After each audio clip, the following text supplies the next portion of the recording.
Hi friends, welcome to my channel. ఇప్పుడు vegetable biryani ఎలా చేసుకోవాలో చూద్దాం. ఫస్ట్ స్టవ్ ఆన్ చేసి కుక్కర్ గిన్నె పెట్టుకొని దాంట్లో 2 స్పూన్ నెయ్యి, 2 స్పూన్ ఆయిల్ వేసుకొని అది వేడైన తర్వాత కొంచెం జీలకర్ర వేసుకొని మసాలా ఐటమ్స్ వేసుకోవాలి. తర్వాతనైతే ఆనియన్స్, పచ్చిమిర్చి వేసుకొని మంచిగా ఫ్రై చేసుకొని అల్లం వెల్లుల్లి పేస్ట్ వేసుకోవాలి.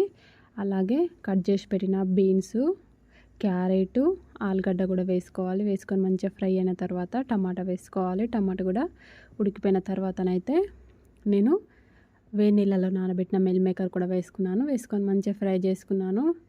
ఇప్పుడైతే ఒక గ్లాస్ రైస్ తీసుకుంటున్నాను. కడిగేసి దీంట్లో వేసుకొని ఒక గ్లాసుకు 2 గ్లాసు వాటర్ పోస్తే సరిపోతుంది. పోసిన తర్వాత టేస్ట్కు సరిపోయేంత సాల్ట్ వేసుకోవాలి. వేసుకొని కొంచెం టేస్ట్ చూసుకున్నాను, అన్నీ బాగానే ఉన్నది. ఇప్పుడైతే కొంచెం కొత్తిమీర కూడా వేసుకోవాలి. వేసుకొని అయితే విజిల్ పెట్టుకున్నాను. 2 విజిల్ పెడితే ఉడికిపోతుంది. అంతే, వెజిటేబుల్ బిర్యానీ రెడీ.